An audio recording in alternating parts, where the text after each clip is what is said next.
Good morning, ladies and gentlemen, and welcome to today's meeting of the Overview and Scrutiny panel. During the live broadcast, members and officers are asked to please ensure that their mobile phones are placed in silent mode and that microphones are switched off while not in use. Would member services please report any apologies for absence? Good morning. We've had apologies from Councillor Davies, Councillor Gershner and Councillor Woolard. Thank you. So before we move to the next substantive item on the agenda, and in view of the Chairman and Vice Chairman having given their unavoidable apologies for absence, I must now request that someone is elected from the panel's substantive membership to preside over this meeting. In accordance with Standing Order 2.1b, it is permissible to elect a person to preside if the Chairman and Vice Chairman are not present. Can I have a nomination, please?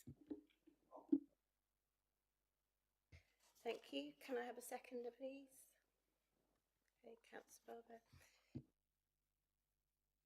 Thank you, Councillor Hay. You've been duly elected to preside over this meeting, and I will now hand over to you for that purpose. Thank you. We are being asked to approve the public minutes at pages 3 to 10 of the public agenda pack as a correct record of the meeting which took place on the 28th of November 2023. Can I ask any member who does not agree with the minutes to indicate that now? I see no one has indicated, so we will sign them as correct. Thank you. Move on to agenda item 3, which is urgent items. There are no urgent items for consideration today. With that, we move on to agenda item 4. Agenda item 4 is to receive any declarations of interest under the local code of conduct or any interest under the code of conduct on planning matters in respect of any items to be discussed at this meeting.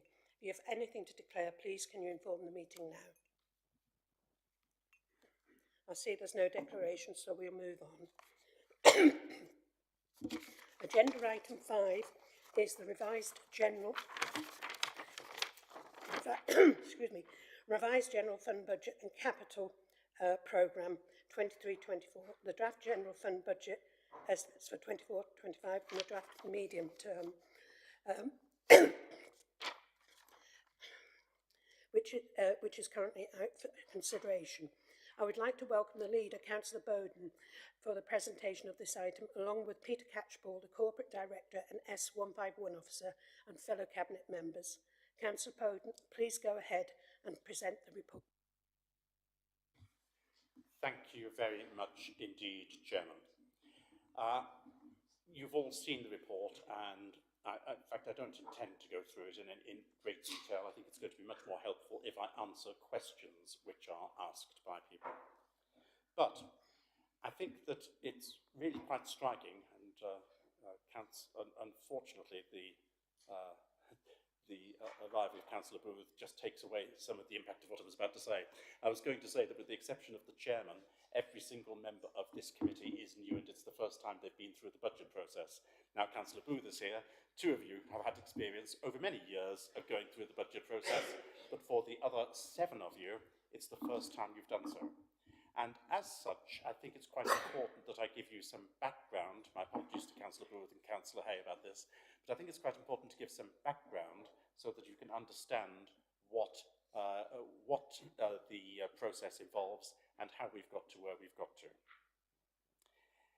The first thing is that a budget for a local authority is very different from what we may have as a budget of a business or a personal budget. And that's partly because the rules governing local authorities are very different from the rules which govern businesses and the rules which govern limited companies and what we do for ourselves. And as a result, quite a few of the things which appear to be common sense don't actually apply in local authority accounts. As an example, depreciation doesn't exist as a concept. Well, it does exist, but it comes in and goes out again, so it doesn't have any effect within a local authority, whereas, of course, within a limited company, you'd be obliged to charge depreciation on accounts. So there are quite a number of differences between the way in which a local authority works and the way in which some of the finances you might be familiar with work. And many of you I know have had training, so you've learned about the difference between the capital account and the revenue account and the various things which happen there. But I have to say that local authority finance is a very complicated area. And I have to say that even after years of dealing with it, I'm still learning all of the time new things about the processes which are involved. And since they are changing all of the time as well, I think everyone finds themselves having to learn or relearn the way in which things work. So sometimes from the point of view of members, it might be easier to look at this from a meta point of view, looking at it from the wider point of view rather than starting off with the detail. And I will bring the politics into this as well, because there are political decisions to be made as well as financial decisions, or there are political aspects of them, and thus political with a very small p, as opposed to ones which are purely financial. Now, Chairman, you and I both joined the council at the same time in May 2015. So we've both been through this process now 8 times. You, of course, have served as the portfolio holder for finance as well. So for us, we are fairly familiar with this. And it has been the case, and you, Chairman, will accept this, that for quite a number of years, probably since 2017, I have said that there is what I've called an over-budgeting within this council. And let me emphasise, I'm not criticising officers when I say that. What I'm saying is that the assumptions which underlie the way in which we produce our budgetary process, that they are very cautious and that they lead to numbers which don't necessarily reflect the final outcomes which exist. It's almost a case, not quite, but almost a case of putting the worst case option in front of us so that we can make sure that when we're making decisions, we do so prudently. I don't give very many instructions to officers. I normally make requests. But one of the person who's primarily responsible for the detailed production of all of this is Mark Saunders, our chief accountant, and has been for years. Unfortunately, he's not well today, so he can't be with us. And I think it's the first one he's missed. Probably the first one he's missed in decades. But I've made it quite clear in front of him as well in meetings such as this and on a person-to-person basis that I have no complaint whatsoever about the way in which he does the job that he does. And in fact, the one instruction that I've given, and I don't give them that many, is carry on doing it in exactly the way you always have been doing it, because consistency is really important. If these budget figures were produced in a different way in different years, it would make it really difficult for us to understand exactly where we are. So I have asked Mark to continue to be very prudent in the way in which he produces these budget figures. And the budget figures, it goes through a long process, but as far as members are concerned, the first time we see it is when the December meeting of Cabinet takes place, when a pre-budget estimate is produced. And that Cabinet paper is reproduced in the papers you've got in front of you today. And that is the paper which the consultation process is based upon prior to the actual decisions being made for the budget are in the February meeting of full council. Even then, just because decisions are made in full council doesn't mean to say that what's in the budget is then fixed for the whole year and we have to follow that rigorously. In fact, there are so many assumptions which are made in there and so many changes which can take place because of changes of circumstance that we will always expect to see variations between what we budget for and what we end up with. That is not a fault of the individuals who are responsible for producing the budget. That is just a fact of life. Now, when we are prudent, of course, it does mean that very often we end up with something rather better than might otherwise have been expected. Not always, but very often. But the actual job of producing a budget has been made considerably worse and more difficult in recent years because of the way in which central government has been providing funds to local authorities. In the old days, it used to be all nice and simple and straightforward. Once a year, you'd get your revenue support grant, as it used to be called. Is it still called revenue support grant? Still, okay, there is still some of it there, not much. But the revenue support grant will be announced, And that's basically the funding you'd get from central government for the year. And you'd know that in advance of the year, you'd know that in advance of your budget. Unfortunately, things have changed. Well, unfortunately, from the point of view of budgetary control within local authorities, things have changed. And now, a significant proportion of the money that we receive from central government is received during the year that you're in, for the year that you're in. So we don't actually know about it before the budget year begins. We don't know about it when the budget is set. Now, what I know, and I can take into account, is there has to be money put into the system over and above what's announced before the budget, because otherwise local authorities just wouldn't be able to get through the year. So we know that there's going to be more money coming into the accounts both of this local authority and of local authorities generally during the course of the year, which hasn't yet been announced. Sometimes, believe it or not, sometimes the first that we know that we're receiving money from central government is when the money hits our bank account.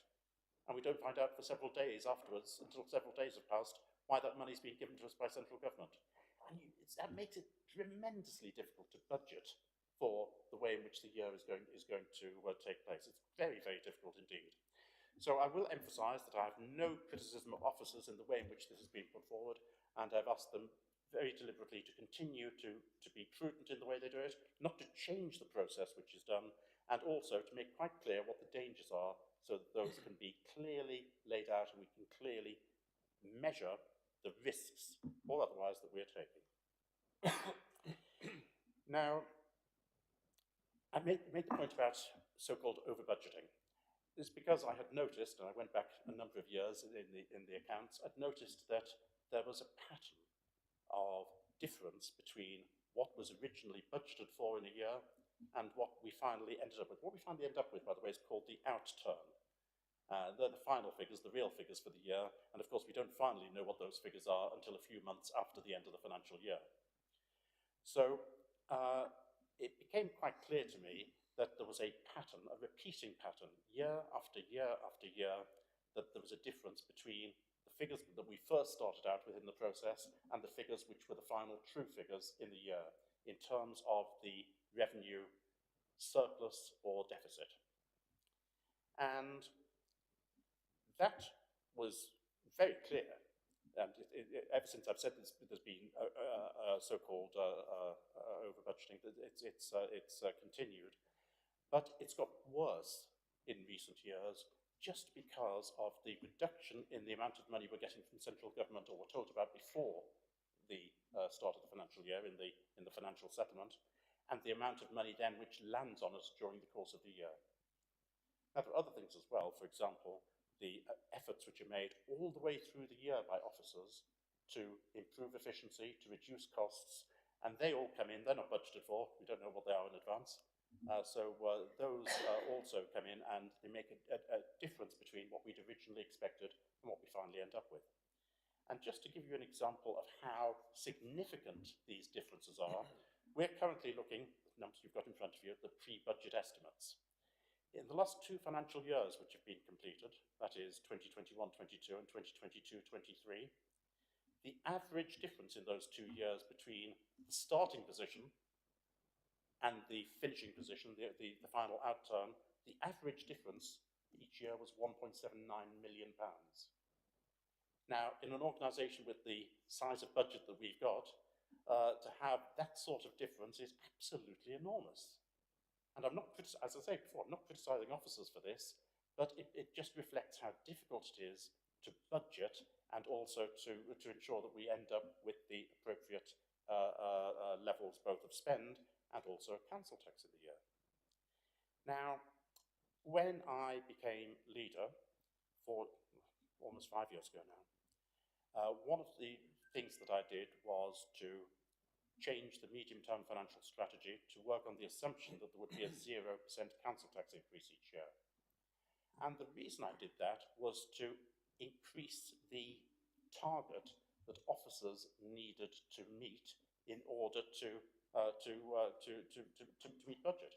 So it actually put greater pressure on officers to find savings. And I have to say that the officer corps, from Paul down, right all the way through, they really responded to that. And in fact, they responded so well that it turned out that the change which I made wasn't sufficient to stop these surpluses continuing to happen every single year. I set up a mechanism back in 2019 called the Budget Equalisation Reserve. And the idea behind the Budget Equalisation Reserve was to even out the pluses and minuses at the end of each year. You can't just take 1 year in isolation. But what I wanted to do was to have a position where the amount of money that we were generating from council tax was roughly equal to the amount of money we needed to spend in the year. Roughly equal. Some years maybe a little bit more, some years maybe a little bit less. And the idea of the Budget Equalisation Reserve was to take those years when you have a little bit more money left over at the end of the year and to use it to subsidise those years when we had a little bit less at the end of the year. And that stopped our general fund from being hit by any aberration there may be in any particular year. Fortunately, I was going to say unfortunately, but in fact the answer is, the correct word is fortunately. Fortunately, officers more than rose to the challenge that I gave and more than rose to the challenge of having 0% council tax increases. So every single year for the last 5 years, in fact you can go back many years before that, but every single year for the last 5 years, even though we've had 0% council tax increases, and last year of course we had a 2% decrease, but even despite that, every year we have ended up with a surplus at the end of the year. So the Budget Equalisation Reserve, which is meant to be used to fund those years which dip the wrong side of the line, has just built up and up and up over the course of the last 5 years. And it now stands at what, I'll give you the exact figure, £1,866,568. And that's the amount of money that we have taken, for want of a better word, from our residents, and we haven't spent it, we haven't needed to, because we took the money in order to meet what we thought the budget required, and each and every year it ended up that we ended up in a surplus over and above the position that we were expecting. So we have that history, and that is why we have the situation which I faced a year ago, the last budget, and what I did to try to increase the incentive for officers even more was to say, instead of us having a medium-term financial strategy assuming a 0% council tax increase each year, we'll set a medium-term financial strategy so that we'll assume we get the same amount of money each year in council tax from our residents. Now, the two things aren't the same because the number of properties which there are in the area increases each year. Now, we don't actually measure this by the number of properties, we measure it by what are called Band D equivalents. So because many of our properties, most of our properties are in Band A and Band B, not in Band D, but the standard way of measuring council tax is using a Band D equivalent. So we use Band D equivalents. So the new strategy for the medium-term financial strategy was to say, we're not going to assume we'll have 0 council tax increase now, we'll assume we'll have no increase in the amount of revenue received in council tax. Fine distinction, but a really important one.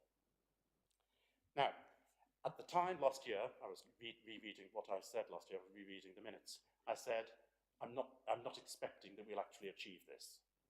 But it just sets a higher target than was set by me back in 2019, because officers, and it is overwhelmingly the work of officers which do this, officers overachieved on the target which I set back in 2019, for which I'm very grateful. So we set a stronger target. And that is what we've got in front of us here today in terms of the budget numbers that we've got. Now, at this first stage, there is always a very substantial amount of uncertainty. And numbers can change, can fluctuate wildly in terms of hundreds of thousands for individual items. It tends to be that you have roughly equal amounts fluctuating in a positive and a negative way, but there's nothing to say that it's always got to be that way. So it does make it extremely difficult, especially at this very early stage, to make decisions and choices. And what we have in front of us here are some items which we know what the figures are going to be, and many where we can but guess what the figures are going to be for the forthcoming year. So the numbers are in front of us. As far as the pre-budget estimate for 2024-25, the figure in there is a deficit of 539,000. Now, that might strike you as being a very serious and worrying matter indeed. That we're starting off in this whole process expecting that we'll spend £539,000 more than we'll receive. But that 539,000 figure is in fact quite low compared with what we've recently seen. In the previous 3 financial years, the average figure that we've had as our pre-budget estimate for the deficit in the forthcoming year has been 885,000. So having a pre-budget deficit being proposed of 539,000 at this stage actually makes us in a far stronger position than we've normally been in for the last 3 years. I know it sounds wrong, I know it sounds strange, but those are the facts, those are the numbers that we have. Now, that's not to say that that is a comfortable position. Certainly it's not. But it does go to show the extent to which we're not in an abnormal position at the moment. Far from it. We're actually in a better position than we have been on average for the previous 3 years. And there will now be some significant changes which will take place between these figures that you've got in front of us and the figures that we will be presented with when it comes to the budget in next month. Now, some of the figures will be minus, some of the figures will be plus. But I have a very great deal of confidence that, for various reasons, some of which may come out when we come to the questioning. I've got a great deal of confidence that when we come to the budget, the figures for 2024-25 will look significantly better than they look at the moment. And that has normally been the case each year, not every single year, but normally that has been the case, because generally some of the more negative assumptions which have been made have been found not to be correct. As we get close to the beginning of the financial year, you get more information and you're able to fill in some of the gaps, and we realise that things aren't quite so bad as they are. Now, one of the reasons why I have a good degree of confidence that there will continue to be significant government funding come in which we have not budgeted for yet, one of the reasons is that central government can't afford for local government across the country to become bankrupt. I know technically it's not, they don't get bankrupt, it's Section 114 notice and things like that, but I'll use the phraseology. They can't afford local government to go bankrupt across the country. We've already seen 2 or 3 councils who have had serious financial difficulties, mainly because they made very stupid financial investments, but we don't need to go into the detail of that. And the flags have been raised in a number of other councils who are also facing difficulties. But of the 200 and odd principal councils in the country, the vast majority are not in that position. We are in a stronger financial position than the vast majority of other councils in the country. We're even in a stronger position than the vast majority of the other district councils in the country, because the financial position of district councils in 2-tier systems is less pressured than for unitary authorities, for London boroughs, for metropolitan boroughs and for county councils, because those types of authority have responsibility for social services, for children's services and for adults. And in local government, that is the area with the greatest amount of pressure at the moment. But even so, we're still in a far stronger position than most other district councils, and that's thanks to the prudence that there has been over many years within this authority. But as a result of so many authorities facing difficulty or beginning to face even more difficulties than they had previously, it is inconceivable, to my mind, that central government is going to allow the 2 or 3 or 4 councils which currently have Section 114 notices to become 20 or 30 or 100. It's just inconceivable that they will basically allow most of local government to, I'll use that phrase again, go bankrupt. So they'll be forced to continue to pump money in during the course of the financial year to make sure that we don't have dozens and dozens of councils around the country issuing Section 114 notices and effectively saying that they've gone bankrupt. It's inconceivable that it won't happen that way. And the point is that when money is pumped into the system, it's like ships in a harbour. When the water comes into the harbour, all the boats rise. Our boat is already quite high in the water anyway, so we will rise as well with that.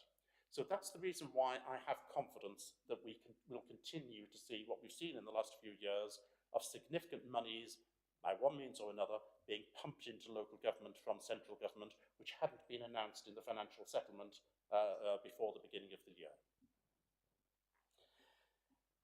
So I've been talking very theoretically now about a lot of things, and my apologies for doing so.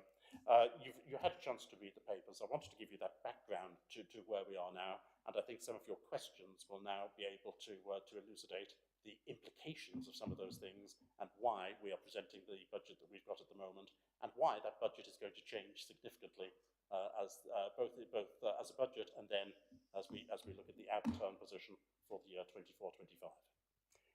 Chairman, I think I've probably spoken enough. Thank you, Councillor Bowden. I'll now open this up for any questions or comments. Councillor Booth.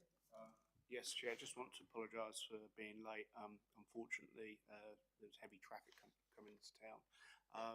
Also, I've got a bit of a domestic issue with my heating at the moment, so I've got to leave just after 11 to get back for the plumber, so apologies, I won't be able to contribute as fully today. So. Thank you. Do you have any questions for Councillor Bowden? Yes, Chair, if I start off then. So, I thank the leader for his presentation. Obviously, we've had discussions over numerous years about how the budget should be set. What appears to be different this year from the sort of papers is the amount of loans we're going to have to take, I think, for capital programmes in the future. So I think it totals around 30 million. Now, I note in the report it says, for example, every 1 million we borrow is going to have £100,000 cost. So 5% of that is due to the interest. Obviously, the other 5% is the capital repayment of those loans. So that, I think, in itself sort of explains where a lot of the deficit is going to arise from in future years in the medium term, because we're going to have to be paying off substantial loans by the looks of it. You know, it talks about 20-year loan in the papers. I think some of the existing loans we've got are running for like 30 years. So I guess my concern is that appears to be different to what has been presented in previous years when we've not had such a massive capital programme, I guess, presented to us. And therefore my concern is, although I've heard what he said today around, you know, what happens with the budgets and that, we appear to be heading towards quite a high loan repayments that we're going to need to make to carry on with capital investments. I guess the supplementary to that is there some things we need to seriously consider about if we continue running? So, for example, in the fees and charges, we've got about Wisbech Port. There's I'm sure the leader will remember, there was a working task group which looked into that. The issue with Wisbech Port is the income pays for the services, but the big issue, and this goes back to the point I just raised about capital investment, is that, you know, it doesn't pay for the capital investment that's required. I think there's a figure quoted in the papers about 50 million. So, you know, I think the question, and this was a question that the work and task group did put at the time, is whether we should continue with a port, because it's actually not. Can I stop you there, because we're going to be discussing the port in fees and charges. Yes. I don't want to, you know, but this is related because it's to do with the capital investments that are going to need to be required. So the question is, do we seriously need to look at the services we're providing? And, you know, that is an example of, you know, I think there's question marks around whether it's actually sustainable in the long term. Thank you very much indeed, Gavin, for that. As usual, we managed to get quite a few questions in the one question, so congratulations on being able to do that. And I will try my very best to answer everything. If I don't, please do pull me up, because I'm very keen to make sure that everything that you've said is answered. The first thing that I want to say is that you're entirely correct. We do need to look extremely carefully at our capital programme, and it may well be that what we have in front of us at the moment is going to have some amendments made to it for various reasons, not least of which what you are identifying. The overwhelming majority of district councils across the country, they finance their capital expenditure either, partly through disposals of assets, but primarily through borrowing. And that is the usual way a local authority works. Now, we've been in an exceptional case for a number of years for different reasons, but we are going to come out of that. We will be in the same regime as the vast majority of other district councils very shortly. Possibly not this year, surprisingly, but pretty much certainly, in my view, next year.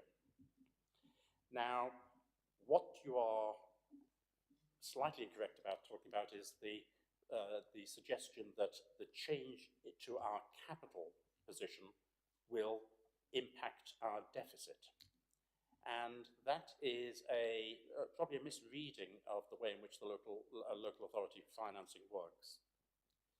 Whilst we've been cash rich, effectively we've been paying upfront for capital items which may have a useful life of 40 years. And I'm using 40 years because, for reasons I'll come to in a second. So quite a number of the assets that we have are deemed to have a useful life of 40 years. So there will be 40 years worth of benefit from making the purchase, but instead of those 40 years of benefit being accounted for each year, it's all accounted for in the year of purchase.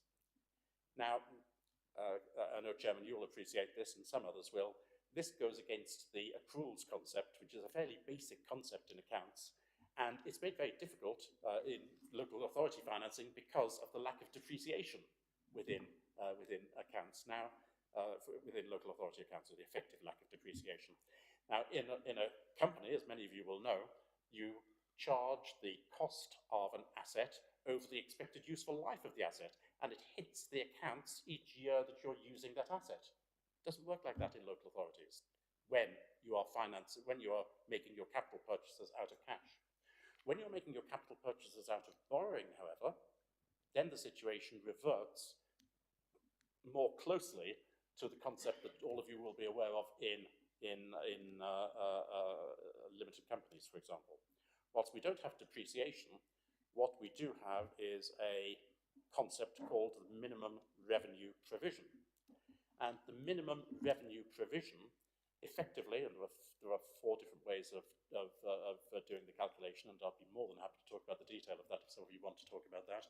But the minimum revenue provision evens out the borrowing cost that you have, the capital borrowing cost, across the estimated useful life of the asset.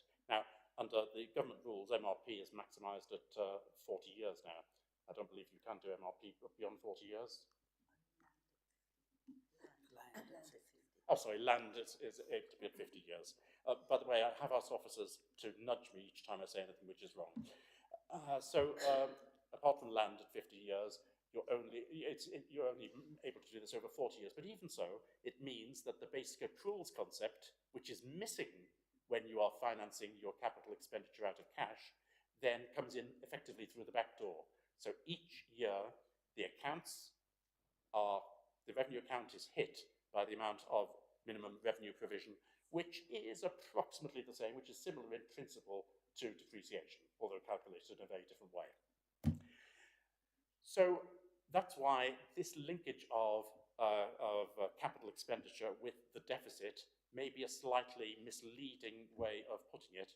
We're more reverting to the idea that instead of accounting for capital expenditure in the year that we acquire it, we'll be accounting for the cost of capital expenditure over the estimated useful life of the asset.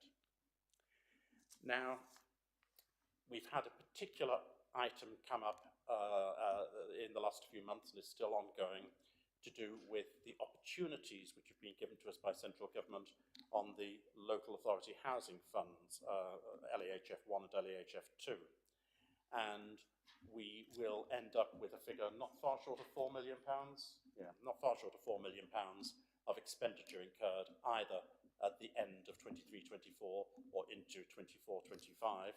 And we're doing that primarily because, quite apart from the fact that it makes financial sense for us in pure terms, it also will make a very significant difference in terms both of the quality of service that we provide on homelessness, and also it will make a difference in terms of the cost to us in terms of homelessness. And we're talking about hundreds of thousands of pounds a year here in the difference that there will be. So we have a significant amount of capital expenditure coming in at the end of this financial year and the beginning of the next financial year, which is probably what will carry us over into into a situation where we will need, at some point next year, to start borrowing. Now, I am in discussion with officers about how that actually can be reversed. We might find ourselves with a year or two when we don't need to borrow, but that's still a matter of discussion with officers. But there are ways in which it may be possible for us to take advantage of some opportunities which there are there. Councillor Booth, Gavin, you made particular reference as an example to the port, Wisbech Port. And I'm not surprised that you noticed the figure of £50 million which was in the report. It is a particularly eye-opening figure. And yes, there are certainly some difficulties with that. Now, you said that the income that we get provides for the services that we've got, but it doesn't, as it happens. If you look at the accounts, the final accounts each year, you will see that our trading accounts, with the exception, I have to say, of Pete Murphy's waste work, but our trading accounts show a loss, and most of that loss is to do with Wisbech Port. And what's worse than that is that the Department of Transport has told us that we should not be subsidising the port operations from our general fund. Now, they do that, I think they do that, I'm assuming they do that, and again, I can be corrected here, in that they don't want unfair competition to take place. They don't want Port A to get lots of money from its local authority, putting Port B out of business. So that's my understanding of why they... I keep on looking, by the way, to officers, just to make sure they're nodding their heads each time I say something, to make sure I'm getting it right. But the rule is we should not systemically be financing the running costs of the statutory of our workers as a statutory port authority, harbour authority. We shouldn't be subsidising it. Additionally, there may be difficulties that these subsidies that we're providing may either already be breaching or may soon breach the subsidy controls which exist. Because we are not allowed, as a local authority, in fact the government isn't meant to, but we're not allowed to subsidise private companies beyond a certain level. And there's a danger that we may be breaching that. Now, I can't talk much more about that because a lot of work is being done by officers at the moment, and work is ongoing, and we will be getting a paper being produced very soon on the subject of where we are with the financing on the port side. But that figure of £50 million, as Councillor Booth, Gavin, you quite correctly said, that figure of £50 million is absolutely devastating. And I know the figure has been plucked out of the air. You can see it's a round figure. If I'd been doing it, I'd have said it was £50,147,326 to make it look as though I knew what I was talking about. But whilst the £50 million is a rough figure, nonetheless, it doesn't matter if it's £50 million, £40 million, or £60 million. It is potentially cataclysmic. So we'll get more information about that when a paper is produced in the fairly near future. I hope I've actually answered all of your questions, Gavin. I think so, broadly. I guess a point about depreciation and the sort of life of a capital asset is that still impacts the actual accounts. It still feeds into the fact that we're going to, it's going to cost us money, basically, in the medium-term forecast. I guess it's at what rate it affects us is probably the question. Yes, you're entirely correct about that. But it does impact our accounts anyway, because if we're paying cash for something in advance, that impacts our accounts as well. It doesn't directly impact the revenue account, although it does indirectly impact the revenue account. As we have a smaller amount of cash available, that impacts the revenue account. But one way or another, you do end up paying for it. It's just that the mechanism for accounting for this changes significantly once you move from paying for cash to paying by borrowing, which is the way the vast majority of local authorities do it, and which does more satisfactorily meet the accruals concept. Councillor Senate-Clough. Thank you, Chair. Thank you, Councillor Baden, for your extensive explanation. My question is for you. We're not setting the budget, but we are scrutinising it, and so it's on the back of that I'd like to push you a little bit further, generally speaking. So there's a saying that the best predictor of future behaviour is past behaviour, except perhaps when we're talking about future finances. Now, you spoke about a pattern, but you also said that central government are complicating the ways in which LAs receive money. Now, you did go into some detail about that, but you've also used the terms normally and probably. Now, you mentioned the Section 114 notices, and I'm sure at some point Croydon, Thurrock, Woking, Birmingham and Nottingham possibly sat here in a similar situation. So it's on the back of that I'd like to kind of push you a bit further with regard to your level of confidence that we will not be in or heading towards a similar situation. Thank you very much indeed. I have a great deal of confidence, and for reasons because I do look at the detail of the accounts, and I have been looking at the detail of accounts really closely whilst I've been the portfolio holder for the last 5 years. And as such, I hope I've got a fairly tight grasp of where we are and what element of uncertainty exists. And there's a lot of uncertainty, it has to be said. But I've got a fairly good grasp, I hope, of just where we are there and what the risks are and what the other side of the equation is. Because let's start off with the following. Don't forget that we set up a budget equalisation reserve in order to look at variations between years in the outturns. And that was to try to make sure that we didn't hit the general fund. Now, we wouldn't have to hit the general fund with a negative outturn anyway. There are other ways of moving around reserves, but I'll keep it simple and say that if we had a deficit, then that would reduce the general fund. Now, that budget equalisation reserve has now reached that figure of £1.87 million. And that means that for any particular year where something unexpected may happen, and unexpected things can always happen, but when something unexpected happens, we've got an enormous cushion there to be able to help us through an unexpected year. What that doesn't do is to address medium and long-term potential deficits. That's a different matter entirely. But we do have a very significant cushion, which can also be used to ensure that the time it may take from where we are now to where we are in a position where those medium and long-term challenges are met is able to be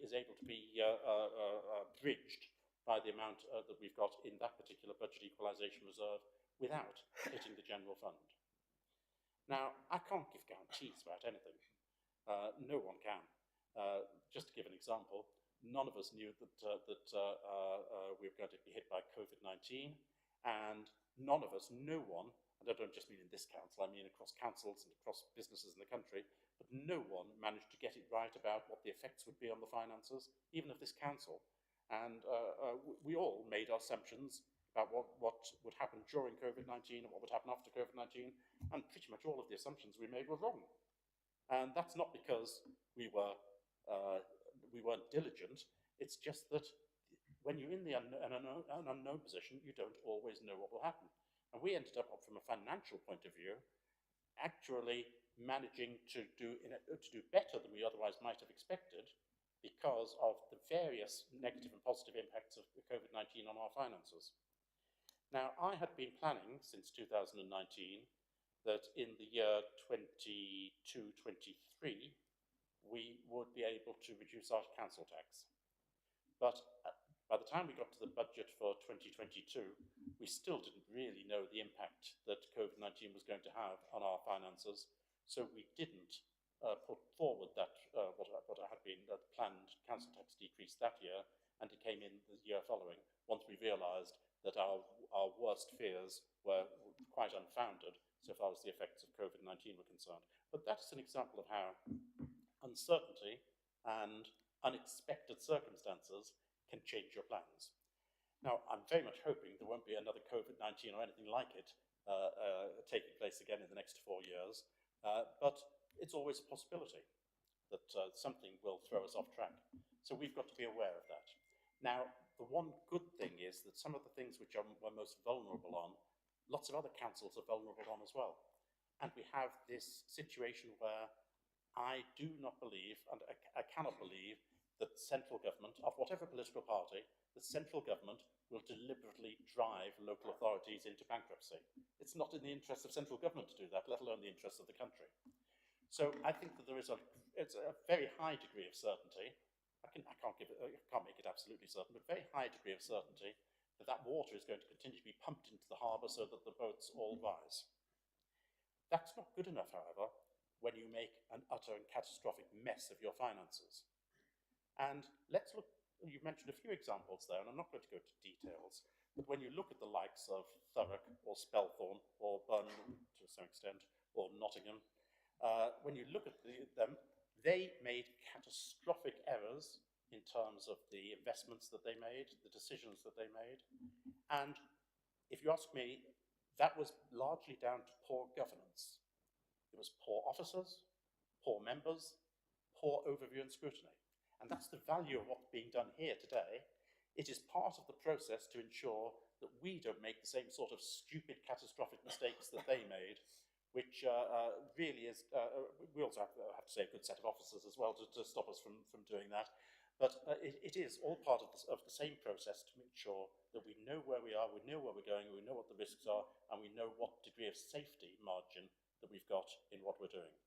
So I can't give certainty about almost anything here, but I believe that there's a high degree of probability that the assumptions I'm making are correct, and that if they're not correct, and if the assumptions that officers are making aren't correct, we do have a good cushion available with the budget equalisation reserve to ensure that the one-off effect of something which we're not expecting is able to be met. I hope that answers your question. It certainly does. Thank you very much, Councillor Bowden. Thank you. Does anyone else? Councillor Hack. Thank you, Chair. Thank you, Councillor Bowden, for kind of scholarly, albeit a theoretical presentation. And that therein lies the problem, isn't there? That it is theoretical at this stage. But your references to the past patterns, the overcautiousness of the officers, and officers always achieving, if not more than achieving, the target set, they're all noteworthy. But within this, there is also a page or 2 pages of risks and assumptions made. Some of those are positive, others are not. There are 21 of them, and I'm not going to go into each one of those. But suffice to say that, you know, we cannot be too cautious with public money, and although it is comforting to know that a lot of these external factors and unpredictables seem to have been accounted for. However, there is a shortfall of £539,000 against, I believe, a reserve of 2 million, is it? Well, what is the budget reserve? Well, the amount of reserves are substantially more than £2 million. Well, there's a general fund reserve, yes, but that is not what would be used if, let us say for the sake of argument, I'm almost answering your question, but let us say for the sake of argument that we end up in exactly what's being proposed here, and we end up at our final outturn is a £539,000 deficit, just for the sake of argument. That would not go against the general reserve. That is what the budget equalisation reserve is there for. And that stands at £1.86 million. Yes, indeed. General reserve is not for these purposes, but that is allocated, I believe, to the general reserve is for that purpose normally. In most local authorities, that's exactly what it would be used for. We are in a much better position than most local authorities as far as that is concerned. We wouldn't utilise our general reserve. We would use the budget equalisation reserve, which is built up over the last 5 years. Okay. Now, the rest of my query. Now, it is anticipated that the financial settlement is going to be less generous than it has been in the past. It is also said that 20 to 25% of local authorities have great worries about their financial futures, not least because of these unpredictables, such as the financial settlement, such as the possible litigations, staff costs, and any unpredictables, such as I know COVID doesn't happen every day, every year, which is comforting.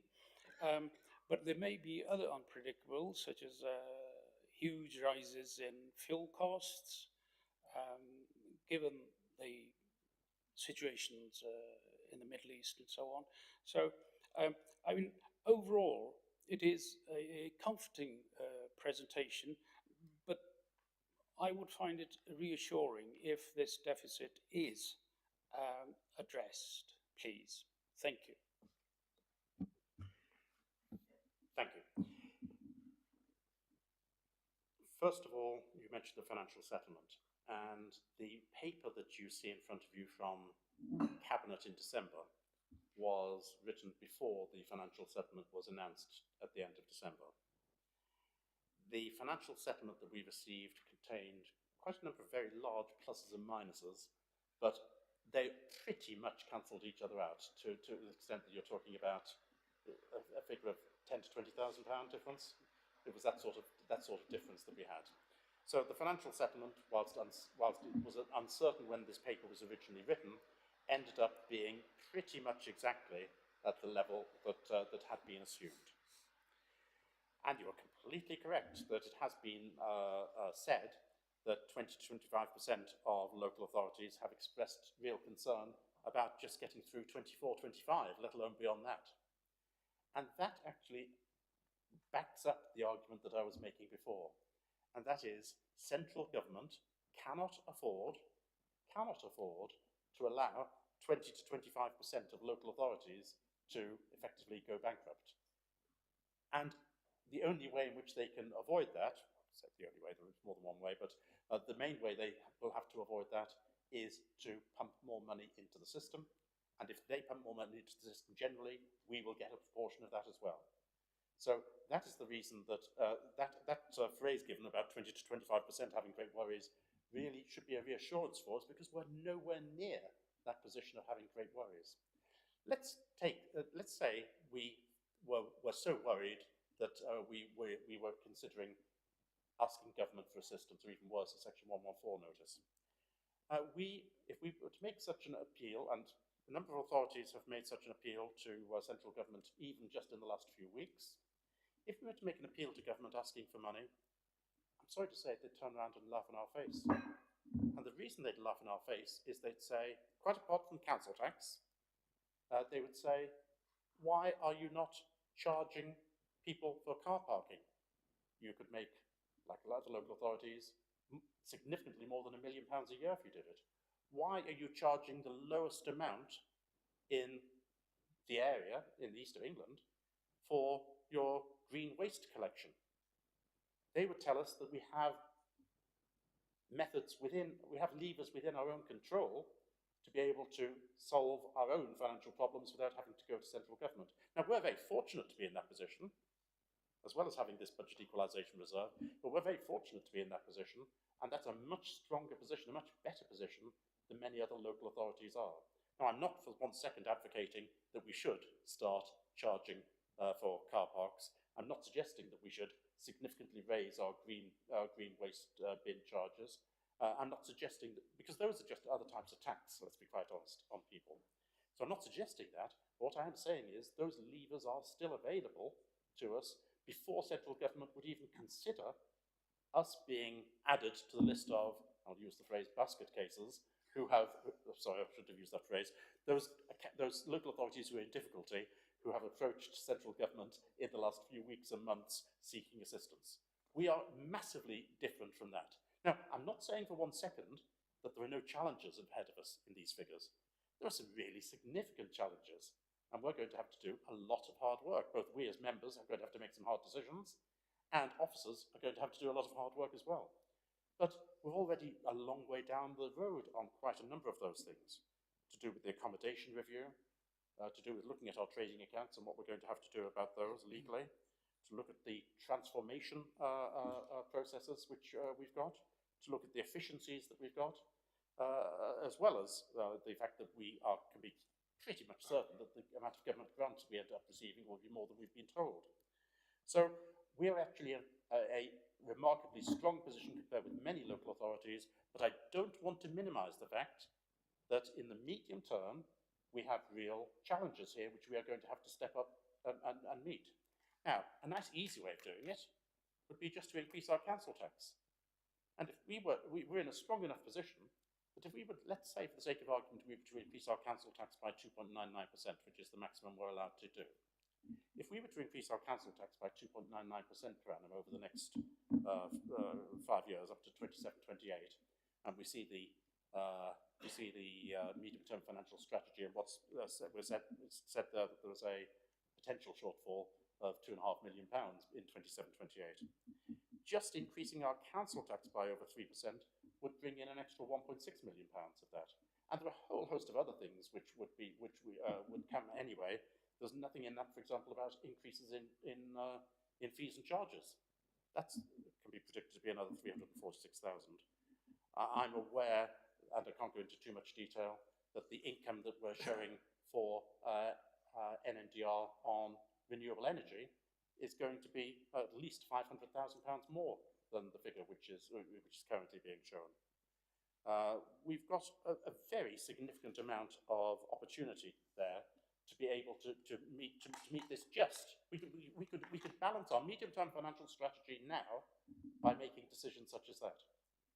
Now, the better way of doing it, I would suggest, instead of looking to take money from people's pockets and purses as our first option, that should be our last option. Let's look at those efficiencies that we can manage to achieve. Let's look at the transformations that we can manage to make in the way in which we deliver services. Let's look at getting our trading accounts into order, especially if it's legally required to do so.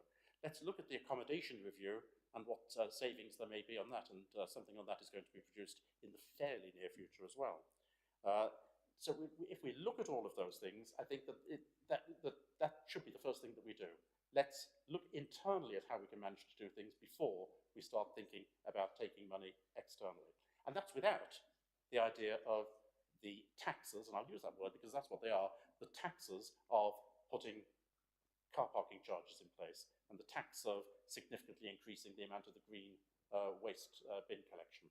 And that's where we're separating out the financial side from the political side. And I'll use the word political with a small p, but those are the choices we have to make.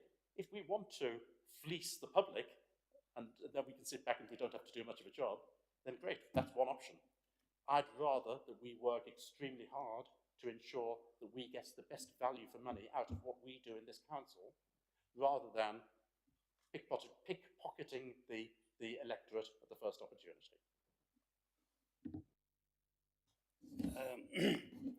Thank you for those assurances. And I think that is really what I was looking for, that the team are alert to lots of unknowns and prepared for the unpredictables. And I shall hold closely to the two phrases that the leader has used. We will not fleece the public, and this council will not pickpocket the public. I commend you for that, sir, and we hope to monitor the situation throughout the year. Thank you so much. Thank you, Chair. Councillor Booth. Thank you, Chair. Just wanted to sort of raise a few points. So one of the things that we do need to bear in mind, and I think Councillor Bowden has touched on this in his last comments, is the fact that the budget we set today doesn't have impact just on this financial year, it's the future financial years. Now, I have long been an advocate saying we should get our net service expenditure down to a zero rate increase, and probably longer than I think Councillor Bowden put in his policy, I've been saying that. Now, I think his policy and what I've been saying are broadly in terms similar. It's probably a different way of achieving it. But the difference we do have in this report today is about the future capital expenditure that we're going to need. And it's not clear to me, I think, how much of an impact that will have. I think if you look on page, is it 25, it gives you sort of an estimate about what that potential impact could have. So, you know, if we look at 28-29, I think it was just under 3 million on page 22, but if you look at that, it's saying it could be just under 4 million. So that gives you an idea of the quantum and the potential impact that we will have. Now, just a couple of other points. Councillor Bowden said about the government, you know, will not let the local government sector fail.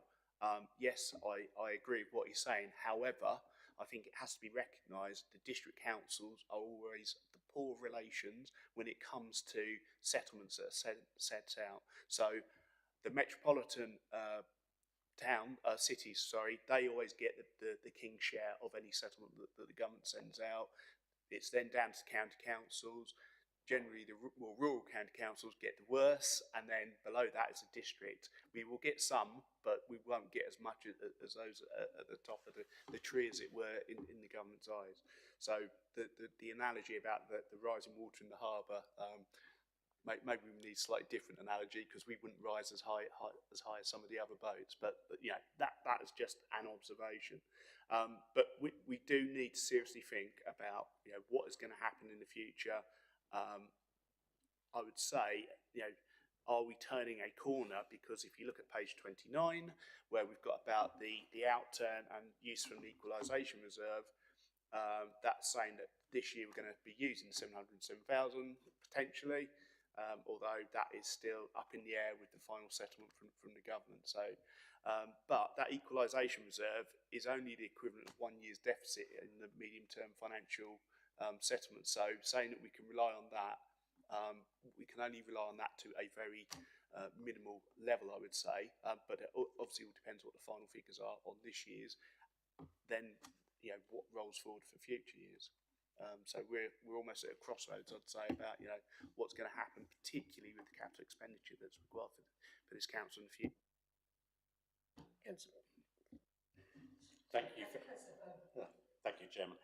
Again, Gavin, you've managed quite successfully to get more than 1 point in one question, so well done again for that. Yes, you're quite correct that we have very similar policies. I think generally in this council, we all pretty much have very similar policies, which is a very good sign in a way, that we all seem to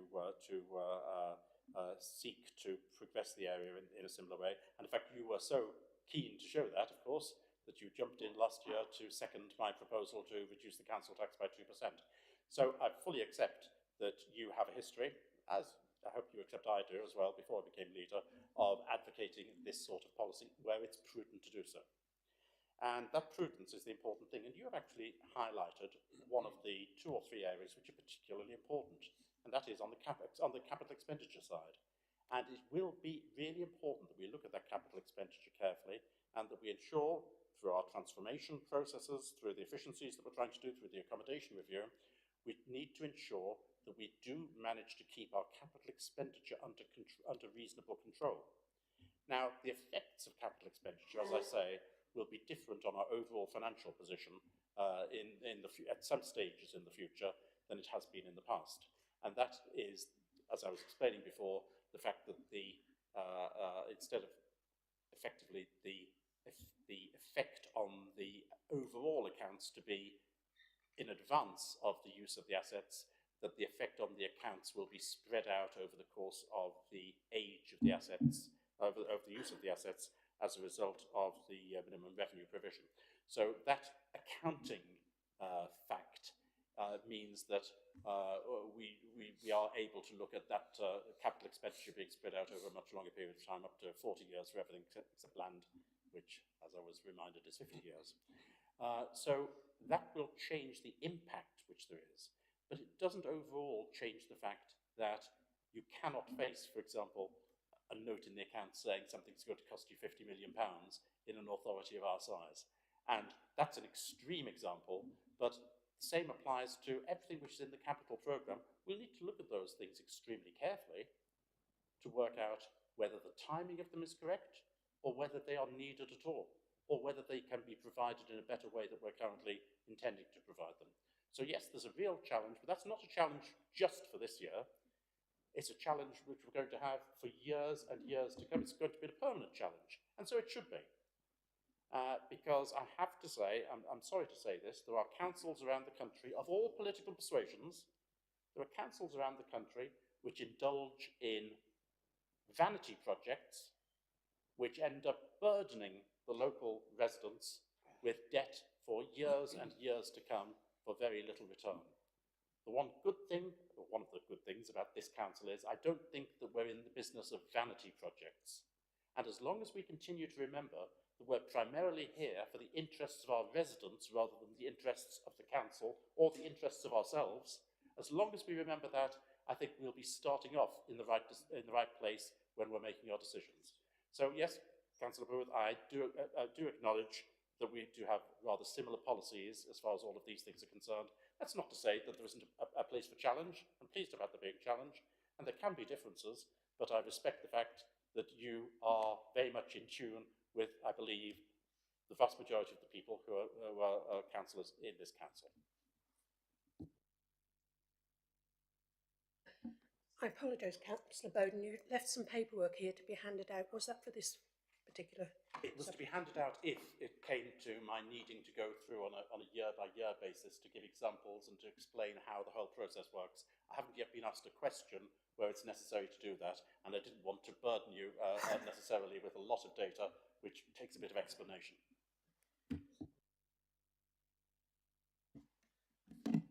Thank you, Chair. Just a quick question, really, hopefully a quick answer. About the accommodation review, which you recently mentioned, I see obviously nothing's included in the current because nothing's happening currently, but how far in the future are we thinking of doing something about this? Because depending on which option is taken, it could be costing the council a lot of money, which we'll need. Conversely, it could actually bring us in a bit of money, depending on which option is chosen. I can't go into too much detail. One of the reasons I can't go into too much detail is I haven't been given the latest report which is being written up at the moment, because until it is written up, it's deemed to be inappropriate for me to be given stuff which is too rough and ready. But a lot of work has been done behind the scenes by officers, and of course we are aware ourselves of the work which has been done by Carter Jonas, is it? Yes. By Carter Jonas over the last year and more, where we've had reports which have come before this council. So a lot of work has been done, and this is coming to a head certainly within months, and maybe weeks is pushing it a bit, but within a very small number of months, this will be coming to a head, and matters will be brought before this council. It'll no doubt come before overview and scrutiny, but it will also need to come before all councillors to explain what the options are, to explain the cost avoidance which is possible, and to explain how it is going to be possible for us to have an estate which is relevant for our needs. And I'm sorry if I'm again being quite theoretical and being quite general in answering that, and I am aware of what is likely to be proposed, but I haven't yet seen the numbers myself yet, and I think it's only fair to allow officers to put all of those things together in the right order before it comes before councillors. But we are talking about something coming before us in the very near future. I'm hoping in the next 2 or 3 months. And I'm getting Paul. Yeah, thank you, Chairman. Just to add, so there is a process that we're following. A lot of work is going on behind the scenes. I can appreciate the frustration that creates, because I think we're all desperate to see definitive detail on this. But the assurance I can give you is a lot of the necessary prep work is being undertaken. So in terms of the next steps, as far as the process is concerned, what we'll be working up is something called a strategic outline business case. So that will set out detail that connects to the shortlisted options that we've got to steer from members on in terms of what the accommodation review could achieve. That report will get presented to Cabinet, as Councillor Bowden set out, The outcome of that discussion hopefully will lead to a definitive option being pursued to full business case. So, we're hoping that we can get the strategic outline business case to Cabinet in March. That's what we're targeting. Now, there might be some slippage on that, but we're really determined to bring that forward as quickly as possible.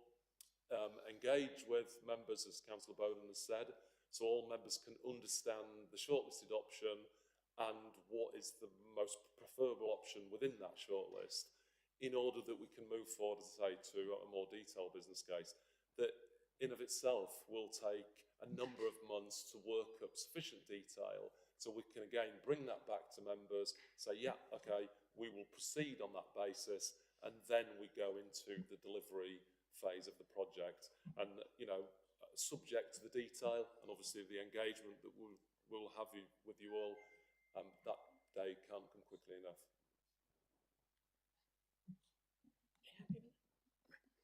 Anybody else with any questions? Councillor Bowden, sorry. So may I just add to that one of the options at the very beginning of the process that we were offered 8 general options about how to move forwards, but one of them was to go out, find a site and build a new headquarters. That will not be happening. That sort of vanity project is not going to be appropriate for us, and it certainly wouldn't be cost effective. We will be looking at what is the most cost effective method of achieving the necessary accommodation that we need to have to be able to fulfil the function that we've got. And we're not going to produce anything which is gold or platinum plated. It will be satisfactory for our requirements, but we will not be treating this as a vanity project. I could name other councils in Cambridgeshire which could have benefited from not having from following the same advice that I've just given, but I won't. Thank you. Does anybody else have any questions? If not, I've got a few. It appears from the report in 7.9 that TA2 savings and potential increases in those savings have already been included in the forecasts. If the predicted deficit is due to be met via the TA2 savings, where are these additional savings going to come from? Following on from that, it mentions a 0% increase over the term of the medium financial forecast, but over the next 5 years, the actual cash level is remaining the same within that report, which indicates to me that it's actually a decrease in council tax, because obviously we're continuing to build.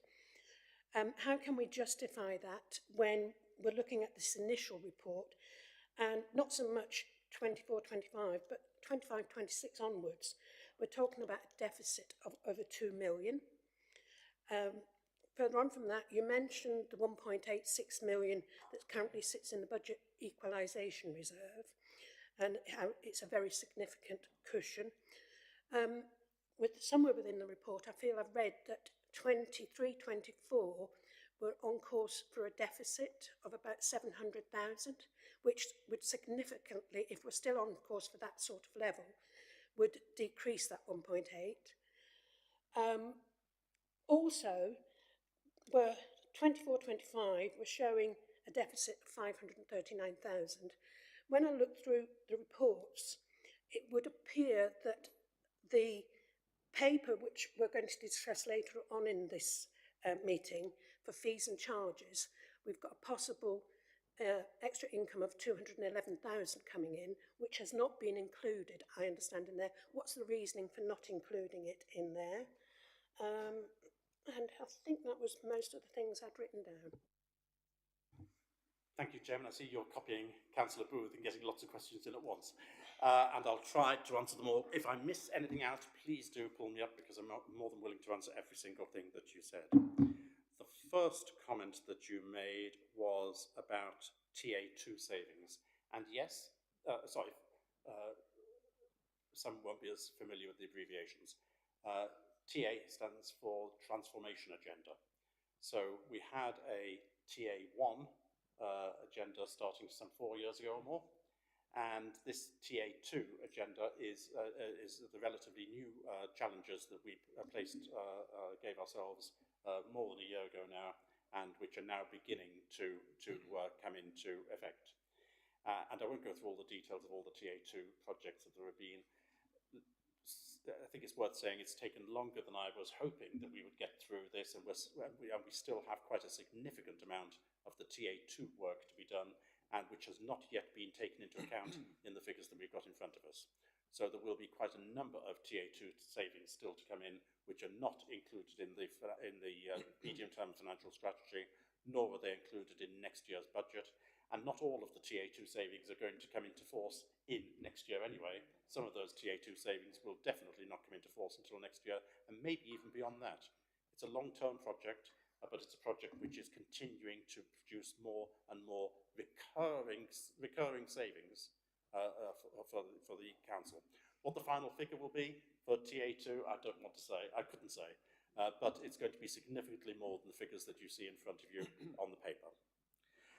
You pointed out that the cash level of monies received from council tax would mean that we effectively would be decreasing the council tax charge in in the papers we have in front of us. And yes, you're entirely correct about that. And the reason behind that is the increase in the tax base, which basically is equivalent to the extra number of houses that are going to be built in the area. Now, as I said before, we said last year, because the challenge that we'd placed for officers of having a 0% council tax increase had been more than met for the last 4 years, I suggested, and the council agreed, that the medium-term financial strategy from now on would assume that the total amount of council tax received each year would remain the same. That is, that we wouldn't take advantage, in the assumptions that we made, in the challenges that we placed before officers, we wouldn't take advantage of the increase in the council tax base. Now, the numbers have changed a bit since that report was produced, but the council tax base now, there was an amendment made by Mark Sword as a late amendment, an unusually late amendment in December, but because it was so significant, he felt he needed to make it. So instead of the 1.3% figure, which you see in the papers in front of you, the actual amount of the increase in the council tax base from 23.4 to 24.5 is 1.65%. And that is equivalent to a council tax rate decrease next year of 1.62%. So you're entirely correct about that. But also, within that report, in the medium-term financial strategy, you have the same assumption made in 25.6, 26.7 and 27.8. Now, we don't actually know exactly how many houses are going to be built over that period of time. What we do know is a very significant number are going to continue to be built in Whittlesea, in March and in Chatteris, combined in that 3-year period. I know that the figure which is in here, and I can't place it right at the moment, is just over £1.8 million that is being suggested would be involved in that. If we were, for example, to have a 3% council tax increase instead of having the flat rate figure, my calculation came to £1.58 million. So 1.818 million, yes, thank you very much indeed. I did the calculation and I came to 1.58 million, but then we'll have different assumptions about how things work. And that says something, doesn't it?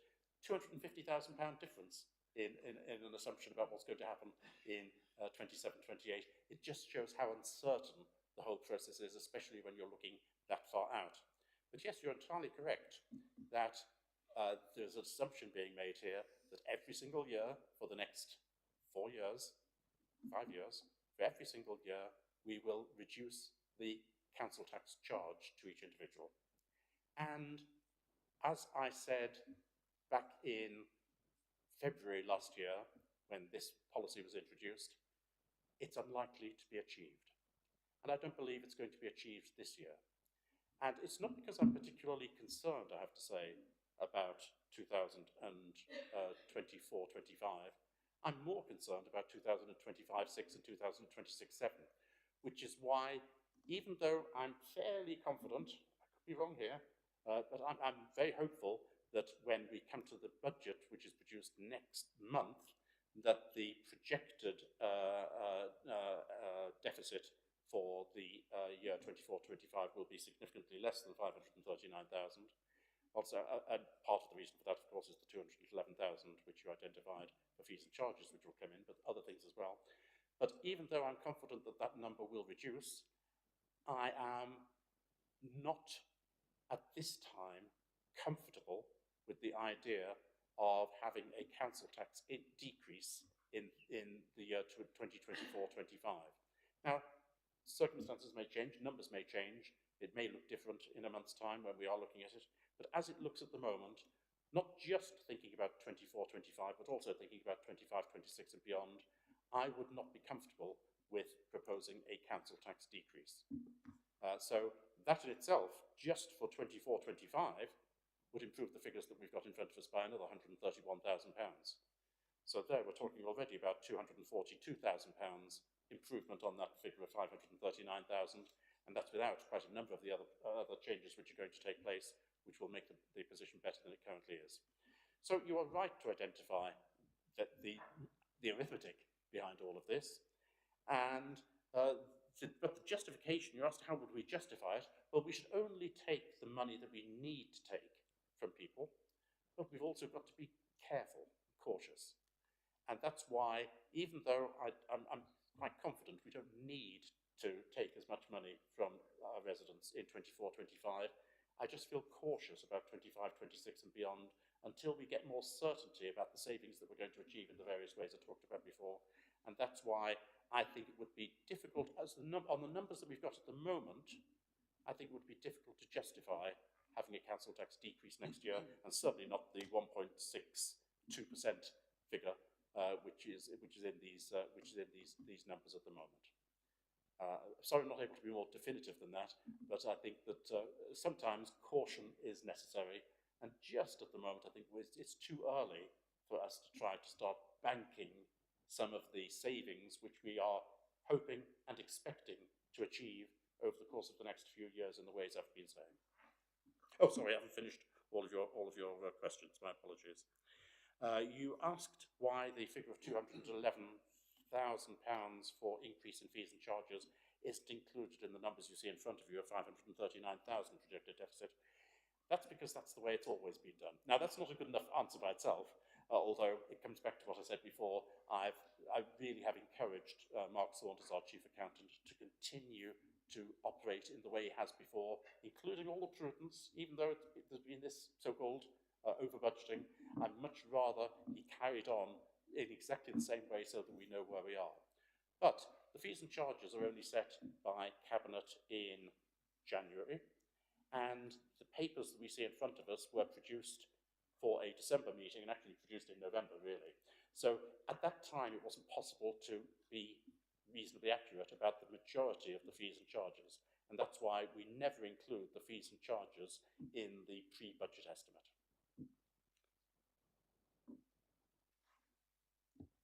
Thank you. I also asked about the expected deficit for 23-24.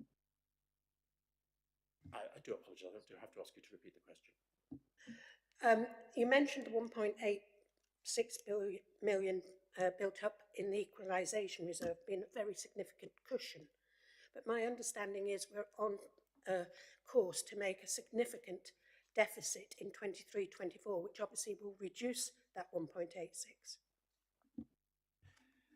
Again, I have to look at the record and look at the explanation given by officers as to the record. The £707,000 figure that you talk about is the projected outturn, and projected outturn as of the December paper which was produced, which was actually calculated in November.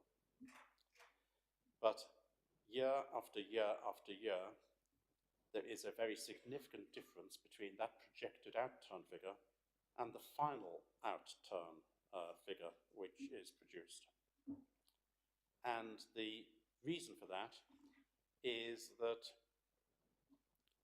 number one, there continue to be savings made by officers all the way through the financial year, right up to the year end, and those aren't all accounted for. And secondly, even after the November date that that figure is produced, more money turns up unexpectedly from central government. Last year, I recall, we actually had money which turned up on the final day of the financial year, which was totally unexpected. It's not normally quite as close to the end of the year as that. Oh, right. Okay. So we did get money in even as late as that. So there is always a difference, and those differences are really significant. For example, for last year, for 22-23, whilst there being the projected outturn figure of £197,000 deficit, the final outturn was an £800,000 surplus, a turnaround of £997,000. The year before, the projected outturn figure had been £987,000 deficit. Turned out to be, final outturn, £584,000 credit, a difference of £1.571 million.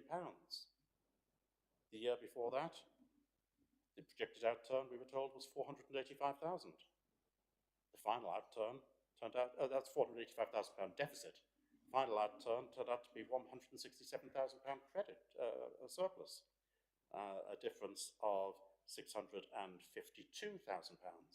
So we have a history of very significant changes taking place between the figure that you've got in front of you at the moment for the current financial year, the projected outturn, and the final outturn which we will have.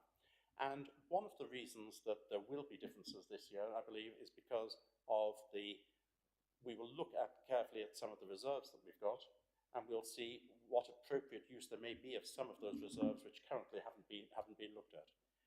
So that figure that you said of 1.8 million, you said that looks a fairly small figure. It's not a small figure, but it's not something which can finance recurring significant deficits.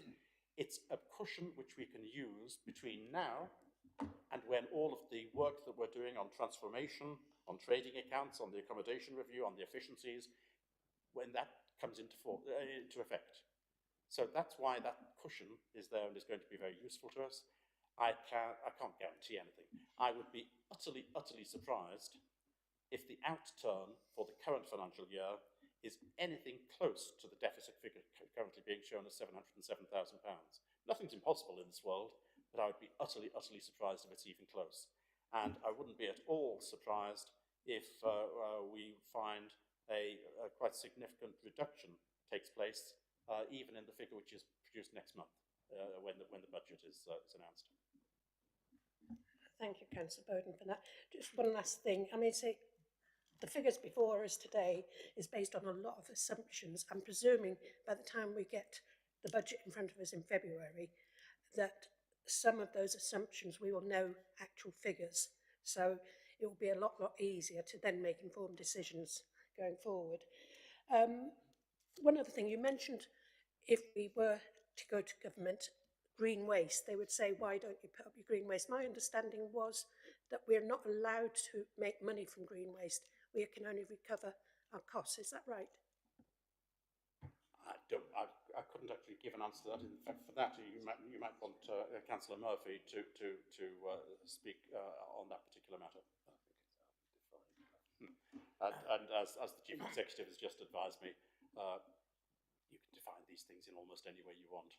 So you can, if you add in your overhead costs, if you've been in finance, you know exactly what I mean. There are lots of different ways of skinning a cat when it comes to doing a calculation, and in this case, we are probably extremely prudent in the way in which we do it. Other councils are rather more generous in order to earn more money. I believe Councillor Senetclough, you've got another question. Thank you, Chair. A question for Councillor Bowden, just to return you to your analogy of the boats. I don't think the subject of Wisbech Port and subsequently Sutton Bridge was fully discussed. You mentioned the situation with Wisbech Port, and just to talk about efficiency and obviously confidence going forward, I wondered, first of all, how we reach the situation in which we are concerning Wisbech Port, and secondly, I understand that Sutton Bridge, correct me if I'm wrong, but that is losing money, and I wondered if FDC are responsible for the Port of Long Sutton, even though I believe it's in another local authority. Chairman, thank you very much indeed for those questions, Elizabeth. I'm not going to answer them. And the reason I'm not going to answer them in any detail is that we are going to have a report in the very near future coming out which will address many of these issues, some of which are still being actively discussed and looked at, and it would be premature for me to do so. Having said that, oh no, there's so many things which are just going to grab in the report, it's probably better to wait.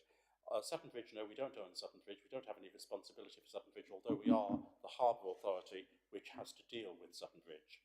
But I believe, I'm told that Sutton Bridge is actually owned by Lincolnshire County Council, although there is a separate company called Sutton Bridge Port Limited, which may be the operating body for it. So I believe it's Lincolnshire County Council. And what may interest you is that I was having an informal conversation with some Lincolnshire councillors at the last LGA conference last year, and they said to me, "Oh, would you like Fenland to buy Sutton Bridge with port? We'll sell it to you for £1." To which I responded, "Well, I might accept that if you will accept Wisbech Port from us for £1." So yes, there are difficulties in Sutton Bridge as well as here, but it's much better for me to wait until this report is produced, and then we can see the whole thing in the round. Thank you, Councillor Bowden. Our job is to scrutinise, and in your own words, you encouraged us to do so. So forgive me for putting you on the spot, but you did actively encourage us to do so. And, Chairman, I'm extremely grateful for the scrutiny, because if we can't manage to meet challenge, then there's something badly wrong. And that's not to say that everything I've said today is correct. And that's why the challenge has to be an ongoing thing. It's not just once a year that the budget is open to scrutiny by members. You should be free to challenge at any time, whether through formal methods or informal methods, and I'm very much open to that. I welcome it and actually need it, because if I can't answer the challenges which are raised by any one of you, then something is dramatically wrong, and it needs to be looked at extremely carefully. So I do thank you for the challenge, all of you. Councillor Ray. Thank you, Chair. Councillor Bowden, firstly, thank you for your presentation at the beginning. It's always helpful for new councillors to have background information, so thank you for that. We live in great times of uncertainty, and budgeting for the future is always a very complicated process. In 7.10, it mentions that our funding gap will be 2.558 million by 28-29. Now, given all the assumptions that have been made for this budget, things should, pan out quite well. Now, what the general public want to know is, can you give assurances that should things not go as well, or we have similar unseen things happen, such as COVID that we've had, that the shortfalls won't be made up by cutting services or reducing the services that residents get to try and balance those budgets that we have. Thank you. Thank you, Chairman. Thank you very much, Jude, for the question. First of all, I can tell you from experience, I think, we've lost Councillor Booth now, but certainly the Chairman will be aware of this.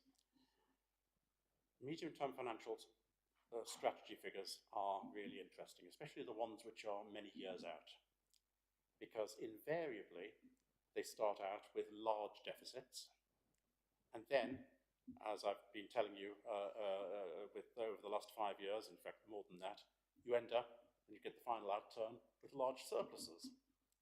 So there's a process to be gone through between where you start out with your medium-term financial strategy apparent deficit in 4 years' time, and where you end up with after that year is finally finished. And part of that is some of the assumptions which are made. For example, in that figure that you quoted of £2.5 million, nothing is allowed for increases in fees and charges. Now, assuming that fees and charges after this year increase on average by 3%, where it's under our control, that's not an unreasonable figure to assume. That's another 346,000 to be knocked off that figure straight away. I've already told you, although I can't go into detail, that the income that we get for renewable energy and MDR is going to increase by at least £500,000 in that time. And if, as is distinctly possible, I'm not making any promises here, I'm not in any way trying to hinder what choices we make in the future, but if we end up deciding over the next 4 years not to increase council tax in those 4 years, then that will produce another 536,000 to take off that figure of 2.5 million. So already, just in the last few seconds, I've reduced that figure by more than half, and that's without even trying. That's without any improvement for the accommodation review, the trading accounts, the transformation projects, the efficiencies and all the rest of it. That's without even trying. But you asked a slightly additional question to that, an additional question which was, can I give a guarantee that services which are provided at the moment won't be reduced or cut in order to meet the deficit? I can never give any guarantees about that. We're too far away from 4 years away, so who knows what might happen between now and then. But it's not my intention at this time to propose any reductions in service just to meet the financial targets that we need to meet. It may be appropriate when we look at the various services that are provided and the way they're provided, that it's not value for money for us to do that. And there are a number of areas I could go into where we might come to that conclusion. But just in order to meet the financial targets which we've got, the apparent deficit, no, that's not what we're about. It's not my intention at all to do that. But I would be very surprised if in the course of the next 4 years there aren't some services which we currently provide, or at least in the way in which we provide them, which won't be subject to substantial scrutiny and potential change. Thank you, Councillor Bowden, for that. Thank you, Chair.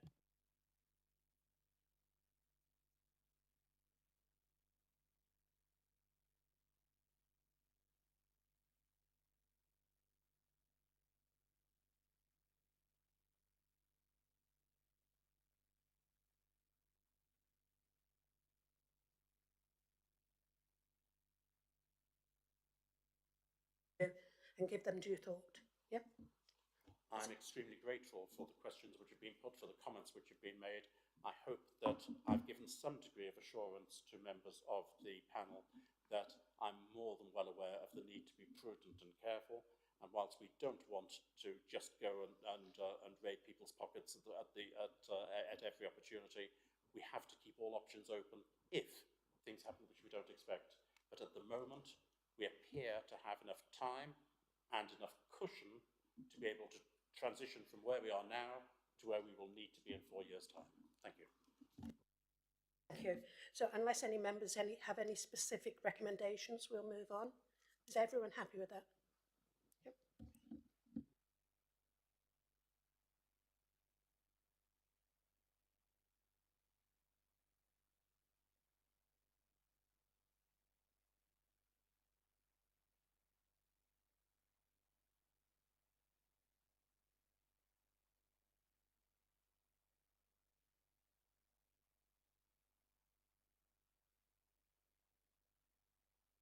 Mr. Bowden, would you present your report, please? Thank you. I just wonder if Councillor Tierney would like to do it, since Councillor Tierney has had a significant input into ensuring that the way in which this report is produced gives a yet clearer message of what we're doing, what we're about, and how we're trying to change things. Would you like to say anything, Steve? Okay. Right, the report stands for itself. Unfortunately, it can tend to be fairly formulaic. That's the way these things are. And these reports do tend to be pretty similar from 1 year to the next in the way in which they're set out and in the objectives. And we have no major changes to the objectives that we've got. We continue to concentrate on the basics of trying to make sure that the services that we provide to our residents are the centre of what we do, and in fact that our residents are the centre of what we do. And I can assure you that mightn't sound very controversial, but there are plenty of councils out there who think about themselves and their council as being what it's all about, rather than the residents. So that is a really important point for us to make and to reiterate within this business plan, and we will continue to do that. And it's really important that both this overview and scrutiny panel and members generally challenge us if we start being too inward-looking and thinking of things in terms of the council rather than thinking in terms of the residents who we're meant to be serving. And I think that the detail of all of this, you'll have read it, you'll have seen what's being proposed, and I don't think that we're not changing our priorities. Our basic priorities are the same, we just have some slightly different challenges to be able to face to meet those priorities. And I think the detail is all in there. I'm open to any questions, or the questions can be asked to the individual portfolio holders who may be responsible.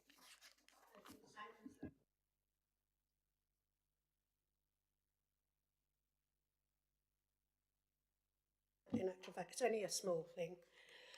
Looking at the performance measures, and in particular where it says create healthy communication through activities delivered via active Fenland, this is measured by the number of sessions delivered per year. Surely you also should have in there the number of people who attend sessions, because you could have 50 sessions and only 2 people turn up at each. Thank you very much. I think the point you make is very well made. It's a shame Councillor Booth has left, because we've had many discussions over the years, as you'll be aware, about KPIs. And we don't want to be changing our KPIs all of the time, because it just makes comparison difficult, and we lose some of the value of having KPIs at all. Having said that, the point you make is such common sense that I look to officers to give consideration to that and whether a change should be made, because at the end of the day, this has to be about people, not about activity. And I think that that point you make is extremely well made. Having said all of that, we are getting to the stage now where forward-looking enterprises elsewhere in the country are now moving away from KPIs. And we're progressing forwards. And I think that we need also to look at the way in which KPIs may be becoming out of date in terms of how we simply record and report on the activity that we do and on the success of it. So that's something that I'll seek to bring before the Audit and Accounts Committee, maybe, Audit and Risk Management Committee at some point over the course of the next year. But whilst not wanting to see KPIs change, I think officers may well agree with you that that change should be made. Thank you for that. Anybody else with questions? Oh, Steve, please. Thank you, Chairman, for this opportunity. I'd just like to throw a challenge back to overview and scrutiny, if I may. I appreciate the leader saying that I've had some input into this, but the truth is the amount of input I have to have into the business plan each year is smaller and smaller, because officers took on board my early comments and have got better at it each year. But what I try to do is make sure that, you know, big documents from the council by their nature are a bit dry and hard to read, and we all know because we have to read a lot of them. And what I've always been keen on is that it's very clear, it's very easy to understand, it avoids too many acronyms, too much council speak, that members of the public can look at it and at least be somewhat engaged as you can be with a document like this. So I would appreciate, given that, as the leader said, there's quite a few new councillors who have not done this process many times before, if you could tell me, privately if you like, by email or whatever, how you found it. Was it easy to read? Was it clear? Was there anything that was too murky or too wordy or not clear enough, not enough words? I'd love the feedback, and then I'll feed it to officers so that we can make it better every year. Because I think we should aspire to make something like a document like this be very clear, very readable, and almost as fun as a document can be that's a council document. So please do feedback if you've got anything to say, positive or negative, and I can hand that on. Thank you. Thank you for that. I'll encourage all members of the committee to email you. I personally found it very easy to read. And like you, I hate acronyms. So I'm pleased you're working on that. So does any other member have any questions they want to put at this stage?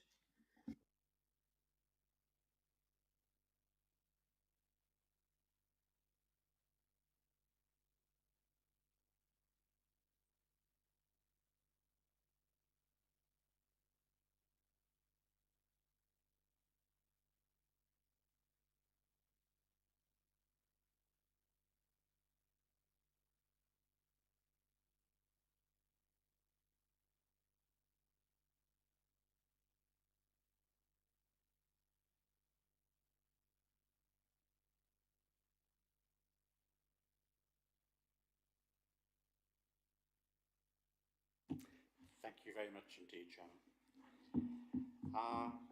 Peter Catchpole, our Section 151 officer, did whisper in my ear a little bit earlier that I should have mentioned, and I'll mention it now since we're talking about this, that one of the reasons that the fees and charges increases aren't included in the pre-budget estimates is because they are subject to scrutiny by this panel, and until they are scrutinised, and really it would be premature to put the estimates here into the figures that we've got. Whilst not trying to hide it, it's in the report, the budget report.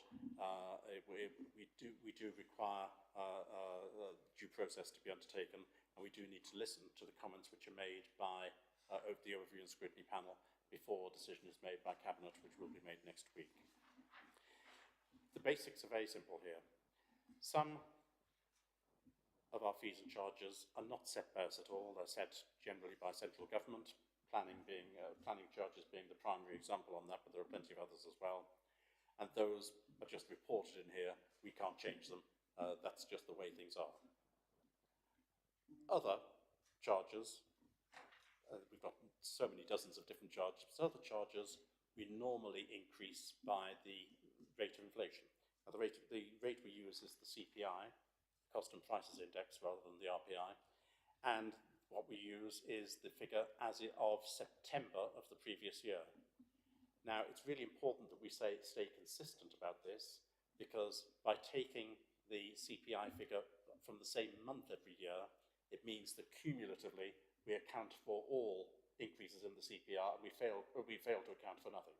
If we were to start chopping and changing the month that we chose, then we potentially would either be increasing our charges more than the rate of CPI, or we'd be failing to increase it by CPI.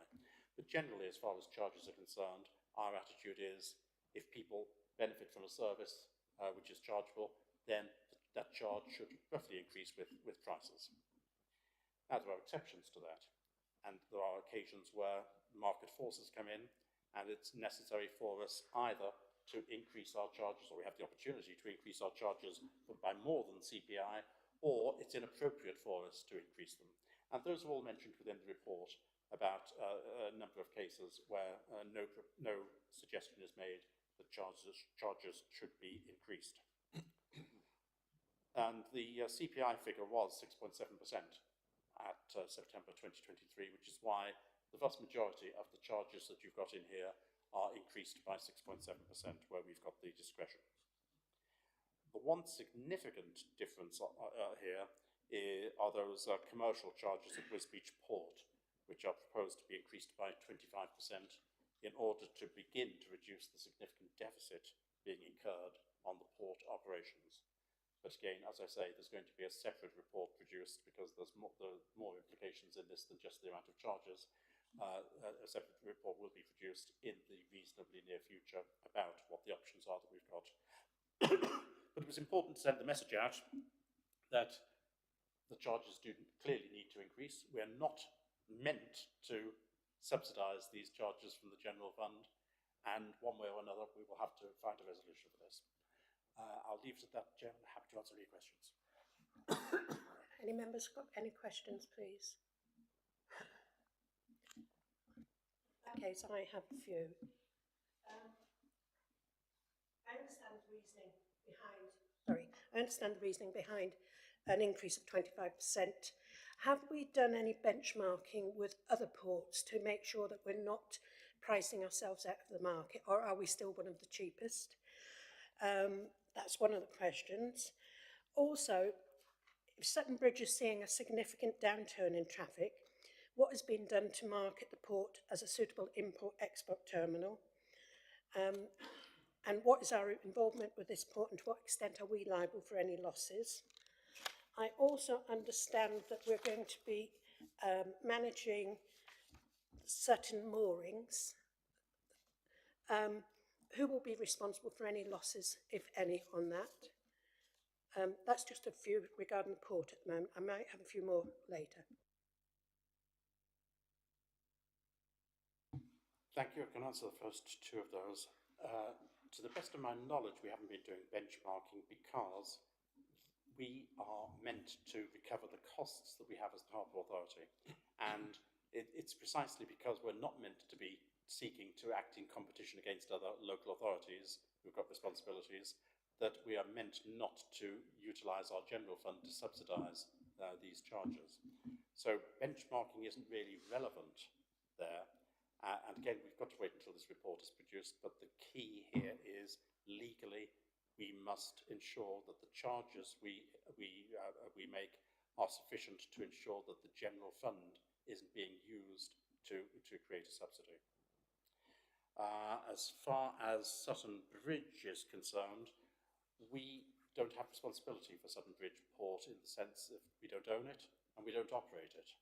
All we do, well, our major connection is that we are the harbour authority and we are the statutory authority for that purpose. So it's not for us to market Sutton Bridge. It's not our port. We're not the operators of it, and we have to rely on Lincolnshire County Council or Sutton Bridge Port Limited or any other bodies who may be interested in doing that. That is significantly outside our remit. And I cannot answer the final question that you asked, which was to do with Sutton Moorings management.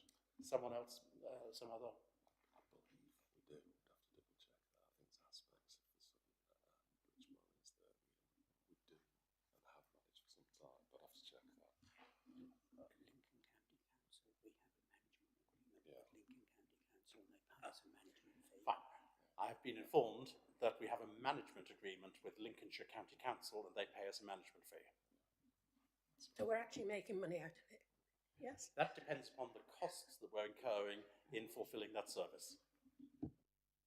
I have another question, and it's about occupancy rates at the mini factories and Southend's Business Centre together with the boathouse. I understand that Southend's has historically and still has problems with low occupancy.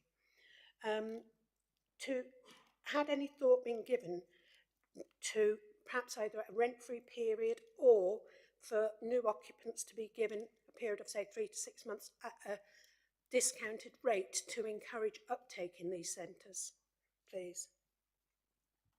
Thank you for the question. As members will have seen, it is being suggested that for our business centres and for our other units, that we should not change what is currently being proposed as being the minimum rates and the maximum rates to be charged right across Fenland. And there's some issues with that, I have to say, and thank you very, very much indeed for your question, because I think that you have highlighted it particularly with respect to the occupancy rates that we've got in Chatteris. Not all the estate that we've got is in the same location. They have different expectations, different pressures, and different costs and different opportunities involved and different demand. And we need to be more responsive to the demand which exists or doesn't exist, where we have persistent under-occupancy. And I think, Chairman, you're entirely correct to highlight the persistent under-occupancy within Southends, and I think that we have to be alert to the opportunities which we should give to give incentives to individuals to move in, whatever those incentives may be. It may be to do with more rent-free periods. It may be that the very rent that we're trying to charge for new occupants is too high.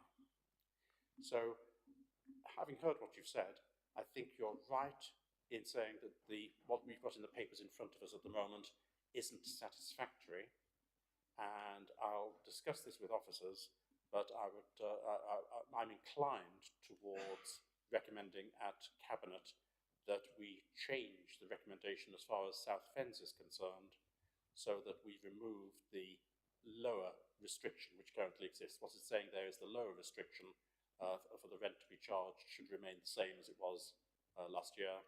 And I think that we need to be more flexible than that, so that lower restriction, I think, should be removed. But as I say, I need to discuss it with officers first, but my inclination is to make that change in response to what you've just said at Cabinet next week. As far as the rents, the higher level of rent is concerned for all of the properties we've got in Fenland, I'm dubious that we could manage in the next 12 months to get a higher rent in any of those properties than we currently do, but maybe we will be able to. It depends on demand again and supply. So I think it would be appropriate for us to remove those upper limits from all of the properties across Fenland and to require the best available rent to be obtained from prospective tenants in future. But I wouldn't want to change the assumption which is being made about the amount of money which will be generated for the budget, because I think that would be highly speculative, and I'm far from convinced that there would be a large number of opportunities for us to charge more than the current upper limits. But I think we need to give more flexibility to our officers to get best value for us as far as all of the properties are concerned, but particularly to get greater occupancy in South Fens. Can I say I'm very pleased to hear that, because it's like comparing apples with pears, comparing Wisbech with Chatteris. You have to take each area on its merits and on the appetite for commercial premises in that area. And also you have to take into account if there is other alternative premises that people could hire. So removing the upper and lower limits, I think, is the right thing to do. Thank you for that. I'm not, maybe clear, I'm not suggesting removing the lower limits for anywhere other than Chatteris.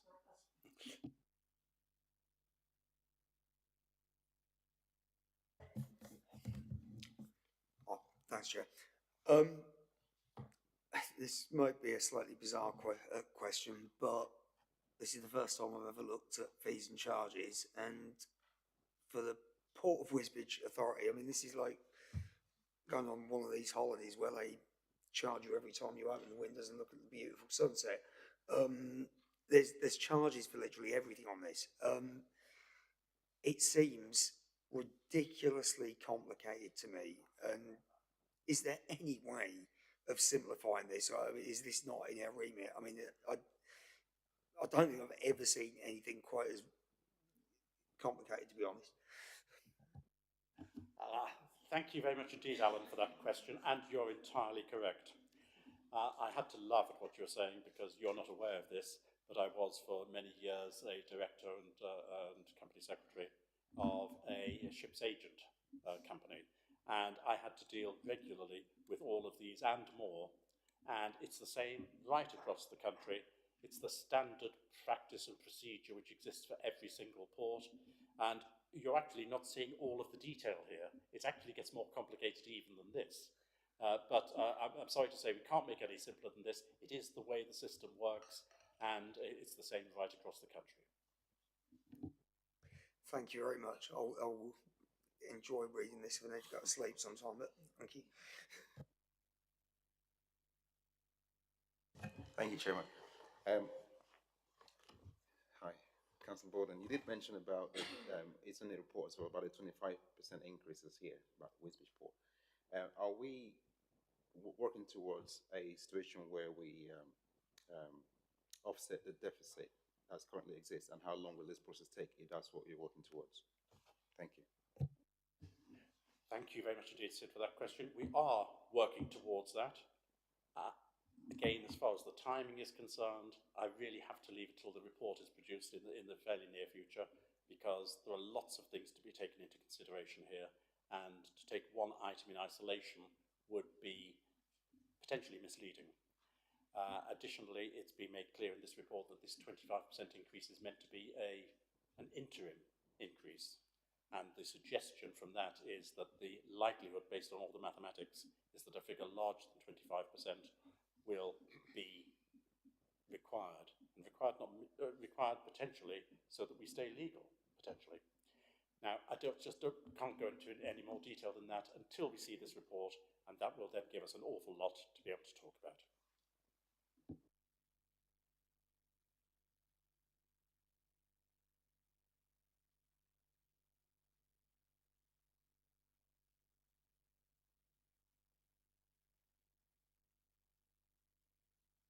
I do apologise, Chairman. I have been just reminded that I really should have emphasised that what's really important here is the volume of shipping which takes place and the volume of goods which move.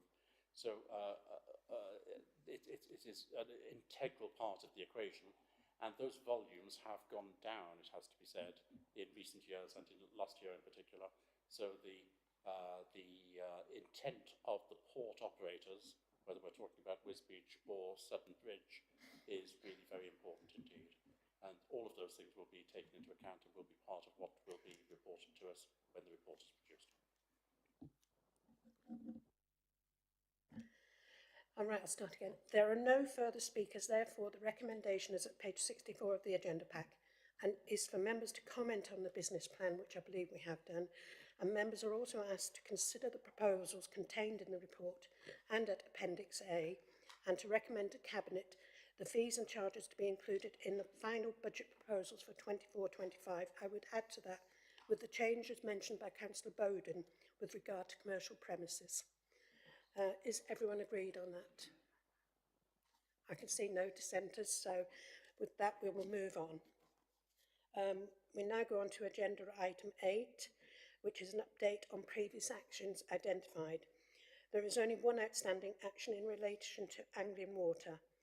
Are there any further updates on that, please?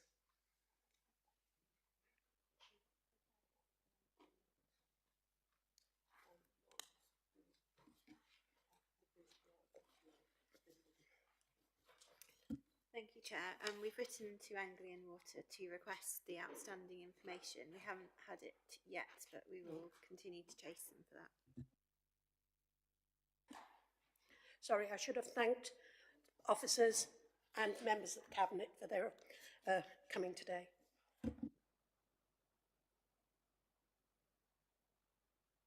On the agenda is agenda item 9. Is the Future Work Programme, which is at pages 93 to 98. Future Work Programme sets out the planned business for the panel up to July/September 2024, some of which was set by the previous panel and some of which reflects the ongoing annual items which are routinely considered. Are there any questions or suggestions in relation to the Future Work Programme?